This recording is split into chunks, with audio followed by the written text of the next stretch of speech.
معزز ناظرین السلام علیکم، امید کرتا ہوں آپ خیر و عافیت سے ہوں گے۔ پپو شام کو چھت پر بیٹھا ہوا تھا، بارش ہلکی ہلکی برس رہی تھی۔ نیچے سے بہن کی آواز آئی، پپو آگے آؤ، یہ سامان پکڑو۔ پپو دوڑتا ہوا نیچے آیا، بہن بالکل گھیری ہو چکی تھی۔ پپو نے شرارت سے کہا، واہ آج تو آپ فلموں والی ہیروئن لگ رہی ہو۔ بہن نے کہا، چپ کرو، جاؤ تولیہ لے آؤ۔ پپو ہنسا، تولیہ بعد میں، پہلے یہ منظر انجوائے کرنے دو۔ بہن نے غصے سے کہا، پپو تم حد سے بڑھ رہے ہو۔ پپو مسکرا کر بولا، حد سے بڑھنا کبھی کبھی اچھا لگتا ہے۔ بہن نے نظریں پھیری اور اندر چلی گئی۔ پپو اس کے پیچھے کمرے میں گیا۔ اچھا سنو، بہن نے کہا، کیا سنوں؟ تمہاری فالتو مذاق۔ پپو نے کہا، یہ مذاق نہیں، میں کبھی خوش دیکھنا چاہتا ہوں۔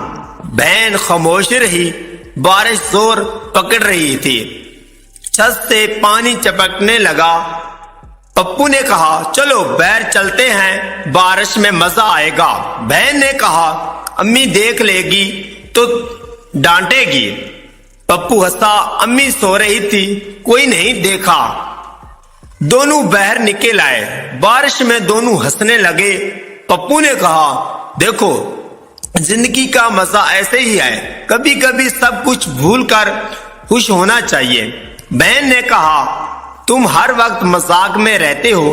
پپو نے کہا، کیوں؟ زندگی ہنسنے کے لیے ہے۔ اچانک پپو نے بہن کا ہاتھ پکڑ لیا۔ بہن نے حیران کن ہو کر کہا، یہ کیا کر رہے ہو؟ پپو نے کہا، تم گر نہ جاؤ اس لیے پکڑا۔ بہن نے ہاتھ چھڑوایا اور اندر چلی گئی۔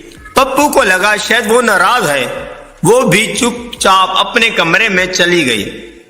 رات کو بجلی چلی گئی، پورے گھر میں اندھیرا ہو گیا۔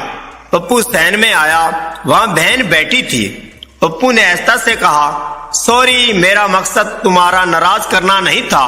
بہن نے کہا، پپو تم سمجھتے ہو کیوں نہیں، کچھ باتیں مذاق نہیں ہوتی۔ پپو نے کہا، لیکن میں دل میں تمہاری عزت کرتا ہوں۔ بہن نے کہا، پھر یہ مذاق چھوڑ دو۔ بہن کو بہن کی طرف ٹریٹ کیا۔ پپو نے سر جھکا لیا، تم ٹھیک کہتی ہو، میں حد پار کر چکا تھا۔ اگلے دن پپو بہن کے پاس گیا، وہ کتابیں پڑھ رہی تھی۔ پپو نے کہا، آج سے میں تمہارا ہوم ورک کرنے میں مدد کروں گا۔ بہن نے حیران ہو کر کہا، سچ؟ پپو نے کہا، ہاں، تاکہ تمہیں مجھ میں فخر ہو۔ بہن نے مسکرا کر کہا، پھر تو میں بھی وعدہ کرتی ہوں تمہیں کبھی امی سے ڈانٹ نہیں کھانے دوں گی۔ دونوں نے ہاتھ ملایا۔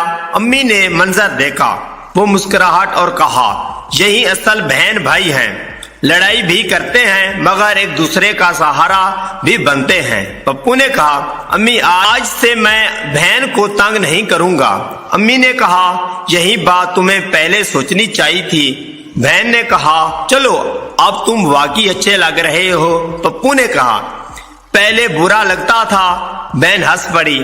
بارش پھر شروع ہوئی، دونوں باہر نکل آئے۔ اس بار پپو نے کہا، اب ہاتھ نہیں پکڑوں گا، تم خوش سنبھل جاؤ۔ بہن نے کہا، اب میں ڈرنے والی نہیں، کیونکہ مجھے پتا ہے میرا بھائی میرا محافظ ہے۔ پپو نے کہا، یہی سن کر دل کو سکون ملا۔ امی نے آواز دی، آج بارش رکنے والی نہیں ہے، دونوں اندر آ جاؤ۔ پپو اور بہن نے ایک دوسرے کو دیکھا۔ پہلی بار ان کی ہنسی میں عزت تھی، محبت تھی اور فخر تھا۔ پپو نے دل میں کہا، اصل مزہ تو اسی میں ہے کہ بہن خوش رہے، محفوظ رہے۔